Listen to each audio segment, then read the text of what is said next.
and welcome to SciShow Tangents, the lightly competitive knowledge showcase starring some of the geniuses that make the YouTube series SciShow happen. Hello, everyone. Today we're joined by Stefan Chin. What's your tagline? Oh, rip them up, Scotty. And also Sam Schultz. Hello. What's your tagline? Already listening to Halloween music. Ooh. wow. By the time this comes out, that won't be weird. But at the time we're recording it, it's a little troubling. We're also joined by Sari Riley over here on the Science Couch. Hello. Tagline lady. Soup boy. Soup Boy. Soup and Boy. I'm, Hey, Soup Boy, get over here. and I'm That's Hank what I Green. say. Pan-fried lattes. So to explain what we're doing here at SciShow Tangents, every week we get together and we try to one-up each other, we try to amaze each other, we try to delight each other with science facts. We're playing for glory, but we are also keeping score, and we will be awarding Hank Bucks to people who do well on our challenges. We do everything we can to stay on topic, but judging by the previous conversations we have had before, we will not be good at that. So if you want to go on a tangent, this rule is a matter of debate amongst the panelists. Well, we're still feeling it We're out. still feeling it out. You have to spend a Hank Buck to go on your tangent. I would gladly lose every round, every game, Just do just it. for my tangents. I think it's I need okay. 'em. I think it's Okay. okay to not win. Phew, You you're right. don't seem like the kind of person who is always trying to win at the games. Little games is fine. Board games, love to win them. Mm. Video games, can't get enough of winning them. Mm-hmm. Like life and stuff. So this is just That's small right. enough. It's too hard. That's right. Yeah. Life is not a game. Yeah. It's not. There's nothing. It is not a game Sure. to win or lose. Yeah, it's healthy of me. Yeah. Thank you for that. Thanks. Thank you. for that dose of wisdom, Sam Schultz. We're going to start out, as we always do, with a science poem. And this week, I, Hank Green, am your science poet. So have any of you ever played the game Kerbal Space Program? I've seen never people play played it. I've watched people play it. It's a game where you run a space program and you try and get your little Kerbals into space. And so this is a poem about my general experience playing Kerbal Space Program. Mm-hmm. The engines on her rocket were lit. I instructed her booster to floor it. But then my mom called and I didn't press pause. She ran out of fuel in her orbit. Orbital mechanics give me the panics whenever I play KSP. My rescue sped faster, but then flew right past her. A satellite she always will be.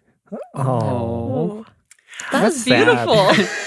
That game's not that old that you were living with your mom while you played No, it, my right? mom called on the phone. Oh, sorry to imply that you were living with your mom.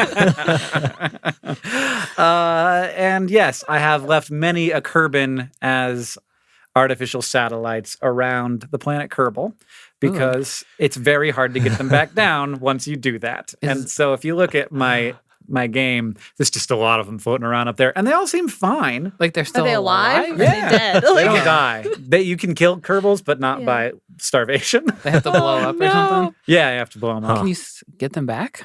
You can get them back if you're exceptionally skilled player at the game and have the time to do it. Okay. But before we continue to talk about Kerbal Space Program for the rest of the episode, Sari, can you define what a satellite is for the listeners at home and also maybe me? I had to look this up too because I'm not a super intense space person. It's, to my knowledge, an object that orbits around another bigger object. So it can be natural, like a moon, or it can be artificial, like a metal chunk that we put up there to do something. Does that So mean we like a don't put spaceship? metal chunk or like a metal just chunk like, with purpose. Okay. yeah, a purposeful metal chunk. Yeah. It's got more than metal. Yeah, It's a chunk okay. of metal and Plastic. silicon. Other Yeah. elements in there. Yeah. Space age rubber. Yeah. Is that Space. It's got That's space gotta be age in there. rubber. Mhm. gaskets? probably. Yeah. Yeah. Got some nice stickers, maybe. Is the sun a satellite? Yes. Yes. I guess satellites are defined relative to the system that they're in, Yeah. maybe. But I guess, like, because the sun is part of the galaxy. I guess Yeah, it's just like the it's- Earth is part of the solar system. Yeah, that's it orbits true. the it center of the orbits galaxy. there's the black hole there too. Yeah. Yeah. So like the more massive object that the sun orbits is all of the other mass inside of the solar system. But So- is that considered enough of an object for the sun to be considered a satellite? I don't know. Is the sun a satellite, you guys? I'll tell you what. The internet doesn't seem to have any strong thoughts on whether the sun is a satellite. Oh. I'm going to call it is. Okay. That is my opinion, is that the sun is a satellite. The Science Couch declares, I'll get on board with that just for the heck of it. Science Couch declares the sun is a satellite, a You heard natural it. satellite. You heard it here first, folks. Yeah. You heard it here first. And if we're Settled. wrong, you let us know and we'll Yeah. issue a correction. Mhm. Um, This is why space episodes make me nervous because I can just say whatever. I don't know if it's right anymore. well, that's the thing. But at least you're not supposed to know. Yeah. Which is why it's so great to just be a general science dilettante like me. If we hit a biochemistry episode, I'm going to feel super pressure to not get things wrong. But generally, I just read like pop sci stuff. So I'm not supposed to really know. The real answer would drive you mad. That's good. Yeah. But we should say that more often. That's my excuse. Yeah. You can't look too deep into the abyss. Our first segment of the episode is one of our panelists has prepared 3 science facts for our education and enjoyment, but only one of them is true. The other 3 panelists have to figure out either by deduction or wild guesses which is the true fact. If we get it right, we get a Hank Buck. If we are tricked, the presenter gets a Hank Buck. Everyone, Sam this week has brought 3 science facts for us to noodle over, and I'm very excited to find out what they are. Sam, Ooh, all right. You You guys ready? ever heard of Mir? Mir? Mir. Mhm. M-I-R. The Yeah. space Russian station. Space Yeah, station. Space Station launched in 1986. Its name it can be translated to mean peace or village or something else. There were 3.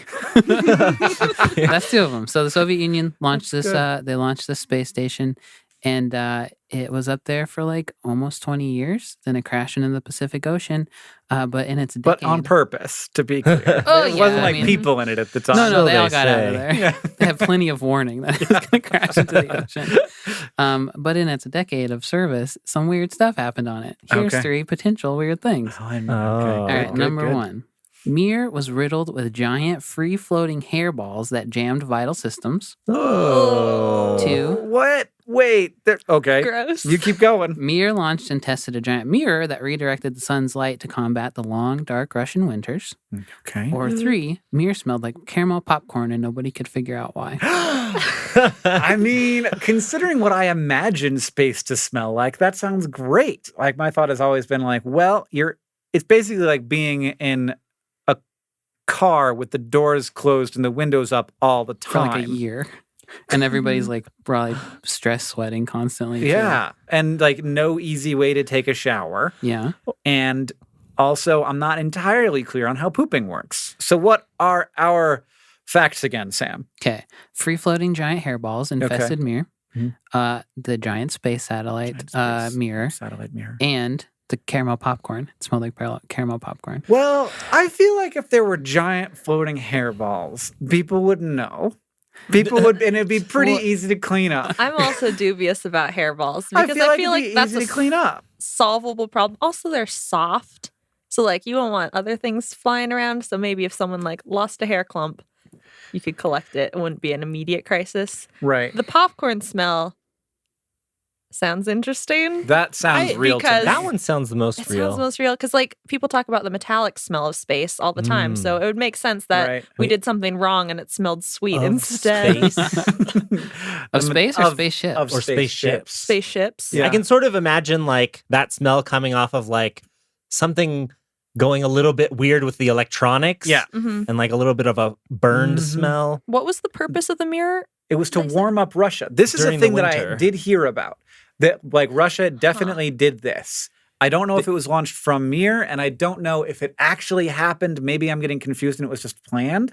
But they launched a giant mirror into space to like shine light, like extra light Yeah. on 'Cause it's dark areas all the of time. Russia to like make it brighter so they could see better at night, or Because you, so you they would never be a want to little stop warmer. working. Because you don't want to stop working. It's Russia. And screw the rest of the world. We put something in space, so let's just use the mirror for just us. Well, it was a little tiny, light. it's like a tiny Oh, little it's a dot. little- They can't Yeah. use it to shine all of Could do more. They could do a bunch of them. Well, you could do a bunch of them. And in fact, there have been proposals to send mirrors up to reflect light away from Earth Mm. Oh. if fix the global jam warming we've starts to gotten get out of ourselves hand. into. I've heard Do you- about that. Yeah. So not to like not Oh, now, I not get like it. as things currently are, but if stuff starts to get really bad and sort of Yeah. like a runaway thing that's leading us toward like Venus, that you could put a bunch of stuff at like L1, the point between the gravitationally stable place between Earth and the sun.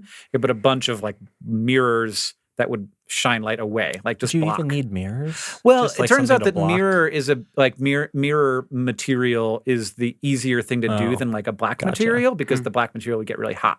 So you want to reflect it away. Makes sense. What a sad state of affairs that would be.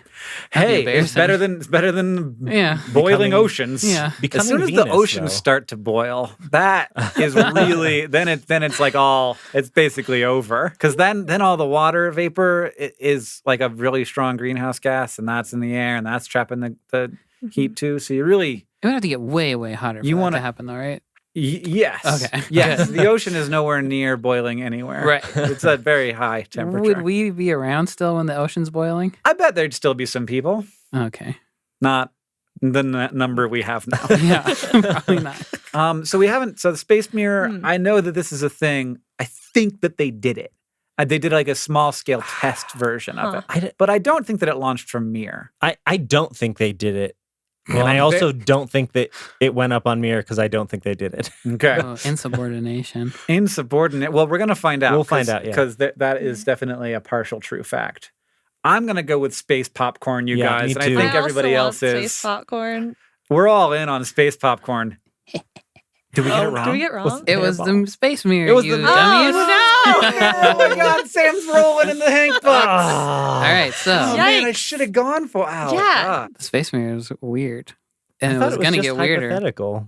No, so Vladimir Siromyatnikov was a Russian scientist who invented a lot of the early ways for space capsules to like hook onto each other. So like some kind of sealing thing that two space capsules would meet and whoop, connect to each other. But what he really wanted to do was make solar sails so that they could explore space. But the Soviet government convinced him that he should concentrate on something more practical. So he changed his research to be about the space mirror and redirecting light to Russia so that people could work longer and there'd be free light and heat. So he worked on that for a long time.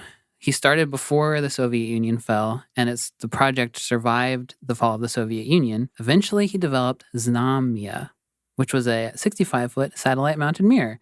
And they shot it up into space, and it sat on the mirror for a little while.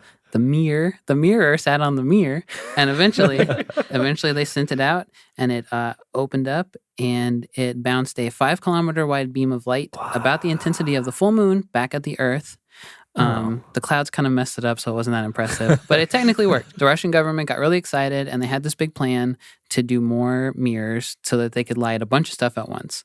So they sent another one into space. They launched that one off the mirror, but it got stuck on the mirror, and it got all smashed up. So then after that, they were like, we don't really care anymore. So the plan just kind of like stopped in its tracks. But people were starting to get worried because it would be like, people's rhythms are going to get screwed up. There's going to Right. be like these big space mirrors I'm everywhere. like, yeah, do we need to throw more energy at the Earth right now? Yeah. Like, well, it'd be nice to have them up there just in case you want to flip them around, though. Be like, hey, sorry, less sun. We want less sun. Yeah, well, if you live in Siberia, maybe you want more sun. Right. But so that was the But space for mirror. Phoenix, Arizona, maybe just have a little disc up there, give it a little shade around noon. Yeah, just make one. How big is like 5 kilometers? I don't know. Large? That's a question Yeah, for pretty everyone. big. It's pretty big. That's not the size It's a of the couple mirror, miles. though. That's the size That was the size of the spot. shadow it Yeah. made, yeah. Yeah. Yeah. So they could just go hang out in the big circle of shade for the day. That'd be great. That when, does sound nice. When the eclipse happened, we were here. I was here in Missoula, and it was only like 70-80%, but the temperature dropped like 10 degrees in that period of time, and I was like, "This is cool and weird." Yeah. So anyway, the other two are based on stuff also. Mhm. So the giant hairballs, there actually were floating globs of water that were filled with dozens of different like funguses and bacteria, That's much worse. protozoa, Yeah, I hate that. dust mites, and everybody was really worried that something would happen and they Yeah. would get like sucked into the Yeah. air and give everybody horrible diseases. Then they were worried that when they crash landed, they would have mutated somehow. And then, well, people were worried about it, but they all just burned up. It was fine. And then the other thing is it smells like caramel popcorn. It actually just smelled like shit, basically. There was this weird fungus that infected a metal-eating fungus got into the ship, and it was melting the metal and making it stink. That's a plot of a Star Trek episode. Literally a plot of a Star Trek episode. Well, they stole it from Mir. Did it make everything stink in the episode? No, Oh, okay. no, but it was causing a lot of problems on the USS Enterprise. Yeah, I'll tell you people that. said by the end of the mirror smelled real bad. So I get $3. All right. Well, you keep loading them up, Sam. In the meantime, we have to earn some real bucks for all of us. So we're gonna hear from a couple of our sponsors.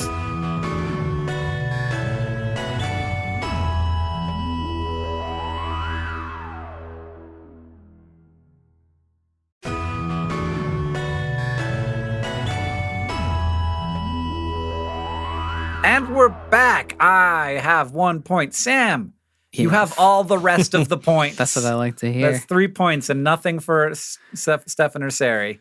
So let's see how this goes in the end. I think you're probably going to win. I think it's impossible for me not to. It is now time for the SciShow Tangents Fact Off. So, 2 of our panelists have brought science facts to present to the other panelists in an attempt to blow their minds. The presentees each have a Hank Buck to award to the fact that they like the most, and we can choose not to award the Hank Buck if we just want to throw it in the trash. And to decide who goes first, we're going to go with who likes Dave Matthews Band the least. The least? The least. Oh. Who likes Dave Matthews Band I've the never least? listened to Dave Matthews Band. Do you have an opinion of Dave Matthews Band? Pretty neutral. Pretty neutral? Yeah. Okay, Sari. I don't know who they are. I You didn't don't- know. I didn't know they existed. You didn't know that was a before- thing. Before Is those it- words were just said. Before One those words guy? were just said, yes. No, No. Dave Matthews and his band. I don't even like them, and I know everything about them. Yeah, compared he's to a you. man. His name is Dave Matthews Band. Anyway, I think by default, Stefan probably dislikes Dislikes them more him more. because he's actually aware of who they are and made the choice not to listen to them. Oh. That's right. That's my I guess. reason. Whereas Sari Oh. has never Inaction consciously made a choice was to a not choice. get into Dave Matthews She Band. could have just learned about her favorite new band. Yeah, today. check it out. Go home. Listen to Satellite. Don't drink the water and such. How much do you like Dave Matthews Band? I don't listen to music regularly at all. So it's like- Do you like something? Is there some kind of music that is good for Sari? Is it just like you're into classical What? or like musicals What do you or listen something? to? I don't listen to, to anything? Audiobooks? You just Like- sit in silence? Yeah, you've ridden in the car with me before. It's just silent. I just like live with my own thoughts in this hellscape. That's horrible. You should listen to music. I feel like There's science that says that people who listen to happy music for 2 weeks every day become happier people. I read an article about it today, and the happiest song that they found of all the people rating which songs were happiest was "Don't Stop Me Now" by Queen. Oh. Yeah, it's a which great is song. very good song. Sure. There Do you go. know that song? yes, I know maybe. Hey, I have a chorus. whole Yeah. I have a whole playlist of Halloween music I can sing. If you want to dip your foot in with novelty music Yeah, start. from the 60s. All right. Okay. Stefan. Okay. So earwigs have wings, which is not a thing that I knew before looking this up, but they do. And they look kind of like those like Japanese fans that you like flick your wrist and they fold out. So they have all these little folds in them, and their wings don't require any muscle activation to open or close. They like release a special joint and they pop open, and then it's like a similar action, and they completely fold up. And they're stable in both positions, but they sort of unfold and fold automatically. And they are the smallest when compact compared to when they're open. They have the best ratio out of all winged things in the animal kingdom.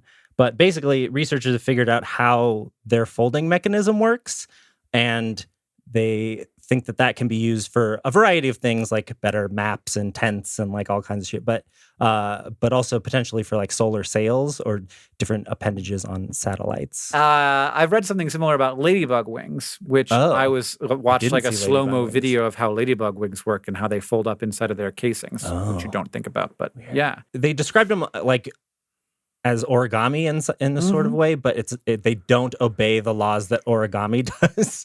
Like part of how it works is that you have to have elasticity in the folds to basically like store energy in a way and act as a spring. And so like they 3D printed a bunch of like models of this where it's like these hard plastic sheets that are connected with softer elastic bits. And by varying the thickness of those bits, like you can get it to like form the shape that you want. Boy, what a beautiful thing too. If you go and Google some earwig wings, on Google. You'll find some really pretty ones. Wait, so have they made satellites with this technology yet? Or they're No, just so still this working was on it? actually fairly recent. This was a few months ago that Okay. they sort of figured this out. So it's Cool.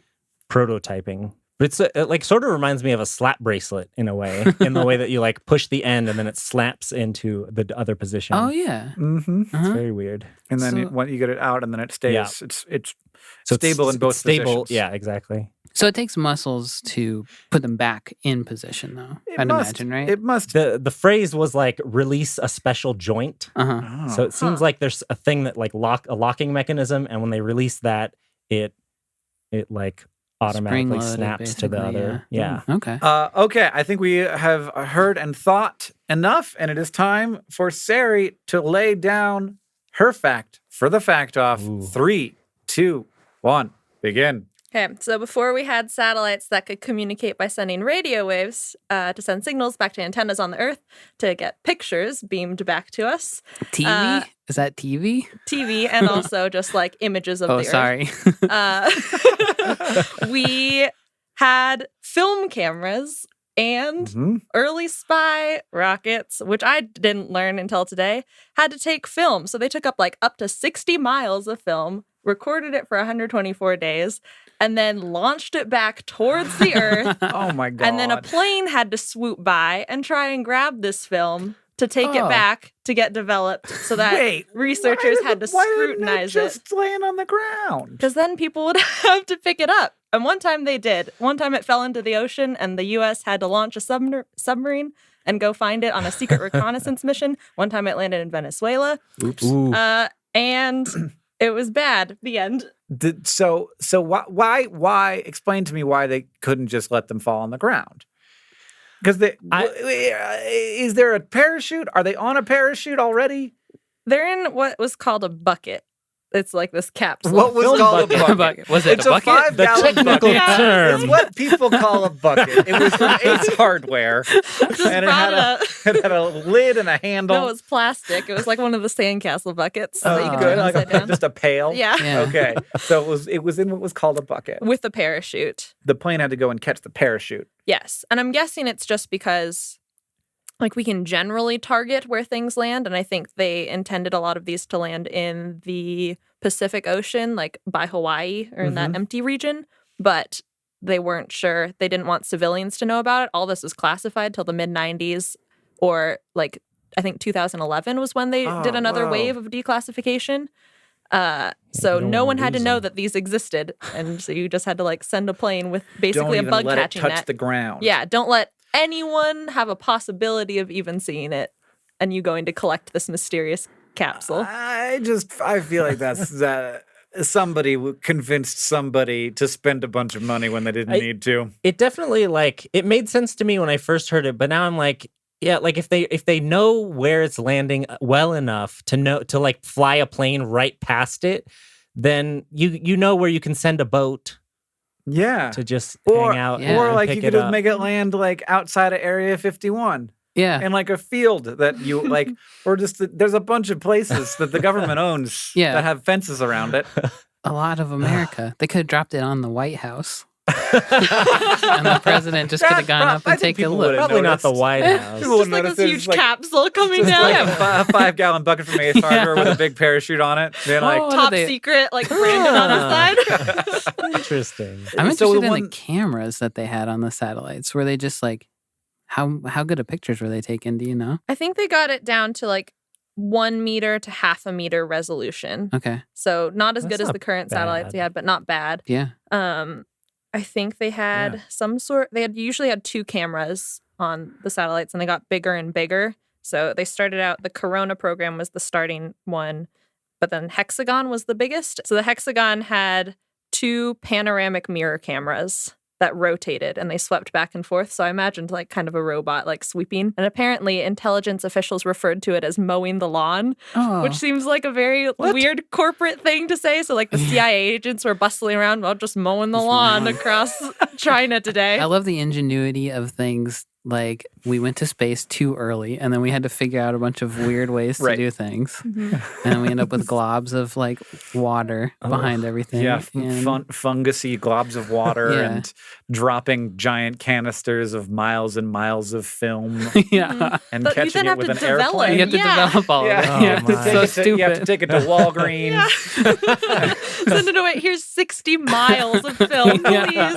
How long You said will it this take? says up? 1 hour. Yeah. Hour turnaround. Hurry up. All right.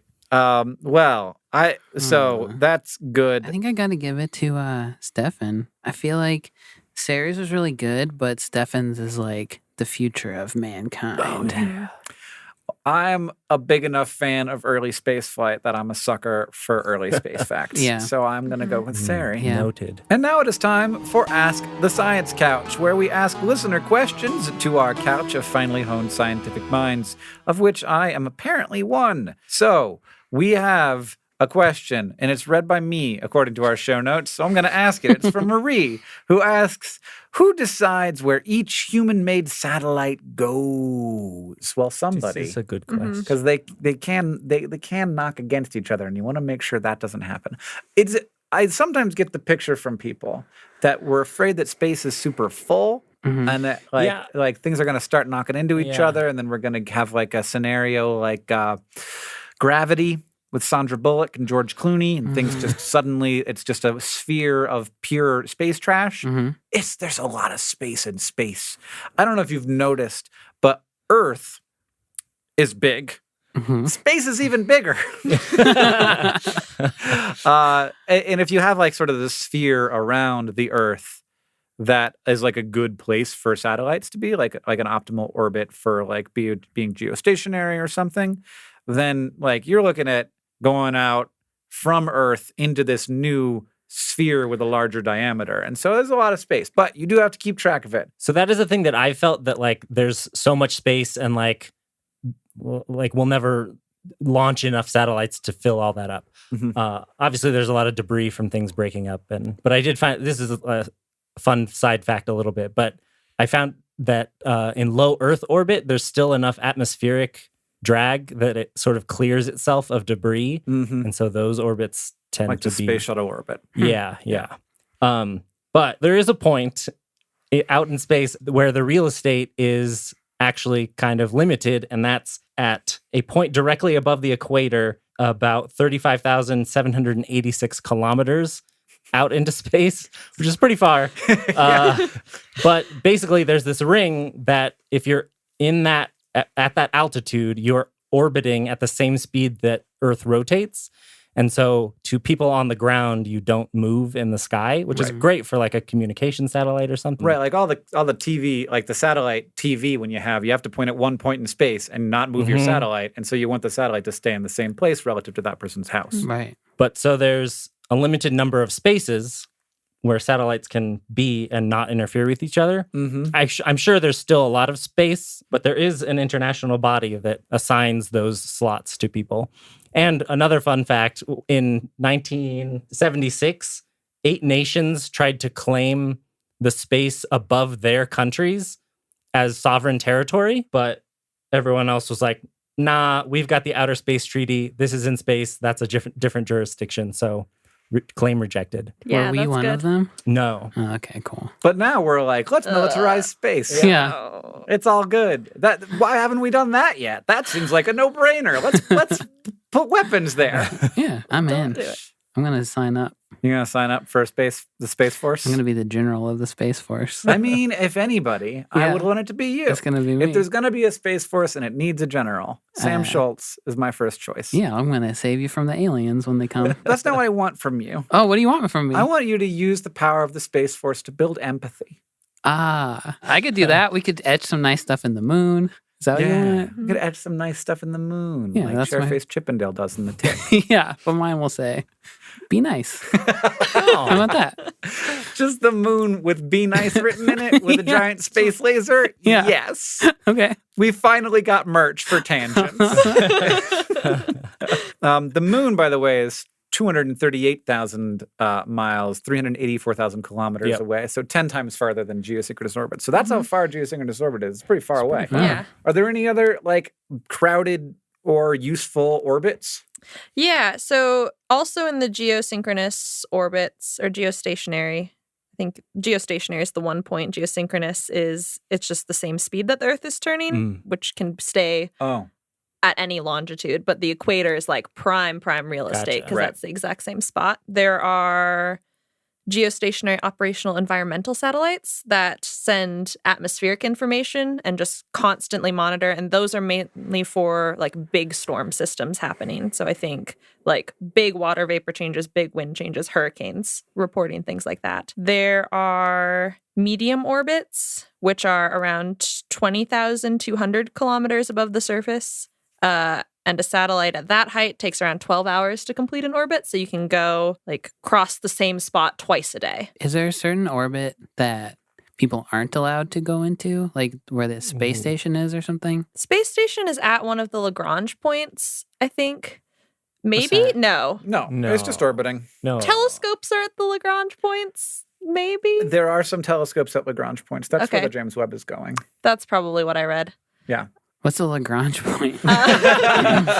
So There are gravitationally stable points for any two-body system. Mhm. So if the sun is part of the system and the Earth is part of the system, there's a place between the sun and the Earth where something can sit and not move. And it just orbits the sun, and the Earth is tugging on it the same amount that the sun is tugging on it. Mhm. There's another one on the other side of the Earth that will always be in the shadow of the Earth. Mhm. So it orbits along with the Earth, always in a direct line. Like you can draw a line from the sun through the Earth to this point that's gravitationally stable. And it's basically orbiting, from its perspective, the sun and the Earth are one body. Mm. And it's orbiting that body. And that's the one where the Webb Space Telescope is going to be, because it's always in the shadow of Earth.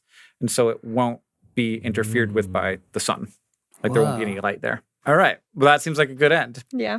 Which brings us to our final scores. Anybody want to guess who won? Was it me? It was you. The rest of us all have 1 point. Well, at least we're on the board, you guys. Yeah. Yeah. Sam is a Suckers. stupid mirror. If you like this show, there are several ways you can help us out, and it's really easy to do that, and we really appreciate it. First, you can leave us a review on iTunes. That helps us know how you think we're doing, and it also helps get the word out about the show. Second, you can tweet out your favorite moment from this episode. Thank you to @RodneyRock and @George Garrett and everybody else who tweeted us your questions. And finally, if you want to show your love for tangents, you can just tell people about us. Thank you for joining us. I have been Hank Green. I've been Sari Riley. I've been Stephen Chin. And I've been Sam Schultz. SciShow Tangents is a co-production with WNYC Studios. It's produced by us and Caitlin Hoffmeister. Our art and music are by Hiroka Matsushima and Joseph Tunamedish. Our social media organizer is Victoria Bongiorno, and we couldn't make any of this without our wonderful patrons on Patreon. Thank you. And remember, the mind is not a vessel to be filled, but a fire to be lighted.